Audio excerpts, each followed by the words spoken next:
C'est un plan d'eau très intéressant, compliqué, avec des jeux de courant. 4 jours de régate, 110 équipages, c'est parti pour une nouvelle édition de la Normandie Sailing Week. Un nouveau matériau de construction à base de terre, fruit de plusieurs années de recherche, utilisé pour la première fois aujourd'hui à Gonfreville-Lorcher. Et puis Avant-Seine, en fin d'édition, vous emmènera à la plage du côté du Havre. Bonsoir, devenir l'un des rendez-vous de voile incontournables de la façade Manche, c'est l'ambition de la Normandie Sailing Week. Une ambition en passe de se réaliser avec cette nouvelle édition havraise qui débutait aujourd'hui. 110 équipages sont engagés pour 4 jours de régate intense en baie de Seine, une régate suivie par Emmanuel Darcel et Morgane Trégouette. On va essayer d'affiner les météos. S'il faut changer, trouver un autre parcours, on en trouvera. Briefing rapide pour les 11 skippers engagés dans cette Normandie Sailing Week à bord des tout nouveaux bateaux du Tour de France à la voile, les M34. Parmi les concurrents, l'équipage de Bred Normandie, à bord de jeunes espoirs de la voile. Ils ont fait leurs preuves dans d'autres séries et sont soutenus par la Ligue de voile de Haute-Normandie, très engagée dans l'organisation de cette course. Ça va permettre des sélections au championnat de France qui auront de nouveaux lieux au Havre sur la série des 7.5 et puis ça leur permet aussi, notamment sur la série des M34, de découvrir un bateau pour la course au large. C'est un premier tremplin vers le large. Et ce tremplin, l'équipage normand entend bien le saisir. Cette première régate, c'est l'occasion pour eux de se confronter aux meilleurs. La Normandie Sailing Week, c'est le premier rendez-vous du championnat de France des équipages, donc c'est une épreuve importante où les équipages rodés vont être là pour marquer des points. Nous, on est dans une configuration d'équipage espoir, on est là pour préparer le Tour de France à la voile. Ça va être donc une occasion importante pour prendre nos marques par rapport aux autres. Là, il y a les prétendants à la victoire finale du Tour voile et aussi du championnat de France des équipages. Les meilleurs sont là. À l'arrivée, l'équipage normand ne leur a pas emporté ses courriers Dunkerque qui empochent la mise. Les M34 étaient aujourd'hui les seuls à régater, mais la Normandie Sailing Week, c'est 110 bateaux engagés dans 9 séries différentes et c'est bien l'objectif de l'organisation, faire de cette course le grand rendez-vous voile de ce côté-ci de la Manche. L'ambition, c'est de poursuivre son développement et d'en faire un grand rendez-vous incontournable de référence en France et en Europe.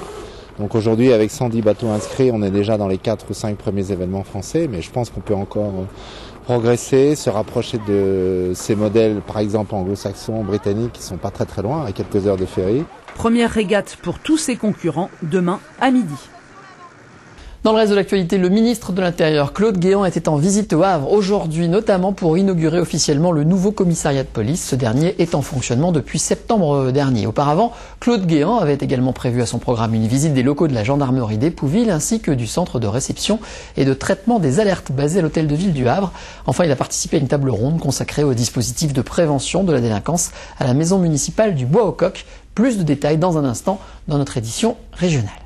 Rien à voir, l'Université du Havre accueille aujourd'hui et demain le groupe de Santander. C'est un réseau universitaire européen qui compte 33 universités réparties dans 16 pays.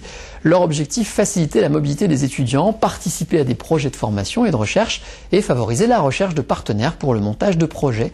Tous se sont réunis pour parler de la responsabilité sociale des universités. À quoi ça sert? Réponse concrète de Camille Galap, le président de l'université. Typiquement, là, aujourd'hui, on a un projet qui est très innovant, c'est le travail, la relation avec une PME qui développe son concept dans le cadre des matériaux, nouveaux matériaux et dans l'énergétique du bâtiment.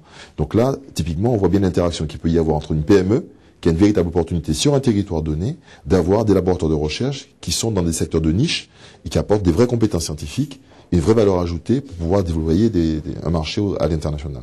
Et justement, Bénédicte Drouet et Hervé Guiraudou ont assisté ce matin à la première coulée de la toute première construction en Cémater, un matériau totalement innovant, issu de 3 années de recherche. Regardez. C'est une coulée de terre très médiatique et pour cause, il s'agit d'une innovation mondiale, d'un nouveau matériau de construction baptisé le Cémater, à base de terre, de chaux et de fibres de lin. Il présente des qualités d'isolation thermique et phonique supérieures à celles du béton et répond aux problématiques de développement durable. On utilise la terre qui est sur le chantier, c'est-à-dire que un chantier, ça consiste toujours à faire des terrassements pour les fondations, pour les réseaux. Cette terre est collectée, récupérée, stockée et après donc on construit avec. Le projet Sémater a été imaginé par ce dirigeant d'entreprise de l'agglomération havraise. Pour le matérialiser, il a fait appel à un ingénieur structure et à 2 chercheurs de l'Université du Havre et du CNRS. Ensemble, pendant 3 ans, ils ont établi un cahier des charges et procédé à des tests. Aujourd'hui, leur travail ne s'arrête pas là. Ils vont mener une étude pendant 10 ans pour observer l'évolution du bâtiment grâce à une 50aine de capteurs. L'objectif demain, c'est de dire on a bien compris comment fonctionne ce matériau-là sur le long terme. Par conséquent, on peut prévoir comment vont fonctionner l'ensemble des ouvrages qu'on va réaliser demain avec ce type de matériaux. Ce premier bâtiment prototype devrait voir le jour début 2012 à Gonfreville-Lorcher. En attendant, son créateur espère développer Sémater en France, bien entendu, mais surtout dans le monde entier. Comme chaque vendredi, le moment est venu de retrouver Avant-Scène, histoire de savoir où sortir ce week-end. Réponse avec Bénédicte. Bonsoir. Bonsoir, Avant-Scène vous invite ce soir à une promenade sur la plage du Havre pour découvrir la toute nouvelle exposition de photographie sur les cabanes.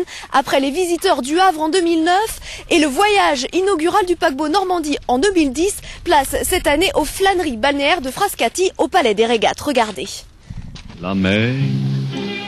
La plage a retrouvé ses airs de musée à ciel ouvert et les cabanes affichent à nouveau leur tenue estivale, le noir et blanc. Grâce à ces clichés photographiques, pour la plupart anonymes, les promeneurs plongent dans un bain historique, de la fin du 19e siècle jusqu'aux années 60, une époque où les Havrais découvrent les joies des bains de mer et de la flânerie.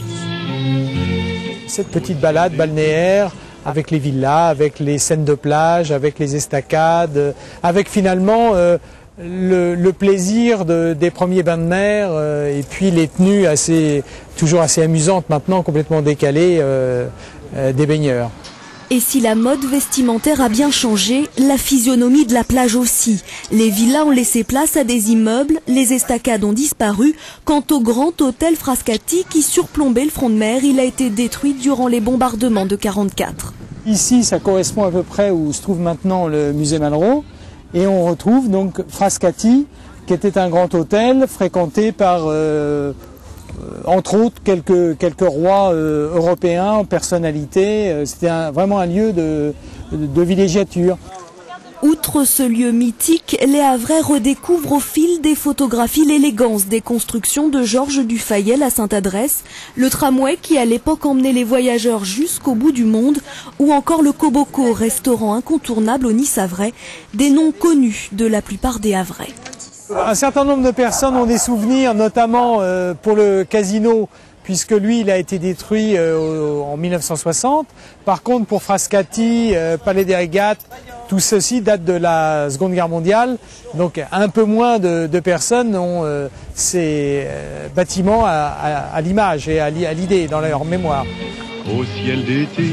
Ces flâneries balnéaires sont à découvrir tout l'été le long de la promenade des Régates jusqu'à Sainte-Adresse. Avec les anges, c'est pur, la mer.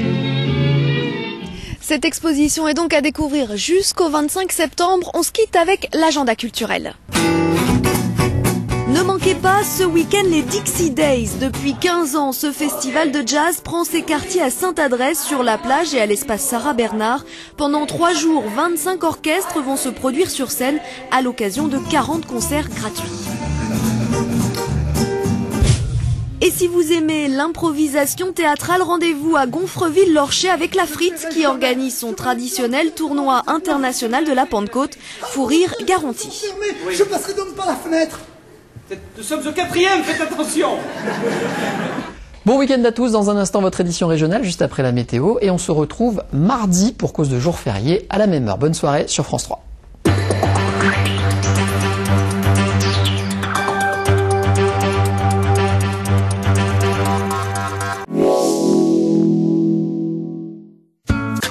Tout le temps et par tous les temps, c'est la météo sur France 3 avec Espace Coty, centre commercial au Havre.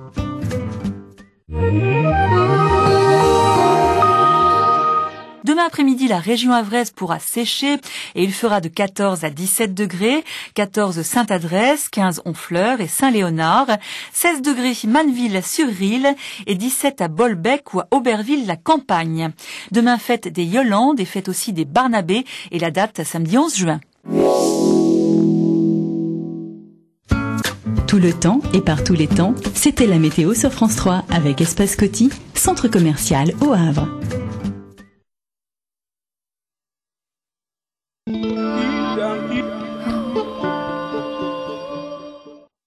Curanel, parce qu'on bricole pas avec les mycoses des ongles. Curanel est un médicament indiqué dans le traitement des mycoses modérées des ongles chez l'adulte, touchant au maximum 2 ongles et limité à la partie supérieure de l'ongle. Pas avant 18 ans. Oh là là, j'ai jamais vu autant de poissons. Tu goûtes la saumonade des flunch, t'es au bord de l'eau. Oh, t'as raison, j'entends des mouettes. Qu'est-ce que tu fais, Charlotte? J'envoie mon taux de cabillaud au bureau. Et ton assiette Alaska, elle est comment? Une tuerie. Oh, mais pourquoi tu pleures? C'est voir autant de poissons, ça me fait chavirer. Oh, c'est les embruns. Bah non, c'est les poissons. Bah oui. Chez Flunch, la mer est à 6,50 € avec légumes à volonté. Constipation occasionnelle? Un comprimé de Dulcolax avant de dormir. Dulcolax agit pendant la nuit. Grâce à son enrobage spécifique, Dulcolax agit là où il faut, pour un effet dès le lendemain matin. Dulcolax ce matin, vous êtes bien. Médicament réservé à l'adulte. Le chef-d'œuvre aux 4 Oscars. La plus belle émotion de l'année. Le discours d'un roi en DVD et Blu-ray et en vidéo à la demande sur la TV d'Orange. Lindt, l'amour pour le chocolat. Pour quelle création Lindt allez-vous craquer aujourd'hui? Création crème brûlée? Création coulis d'orange? Création mousse au chocolat? Ou bien encore, création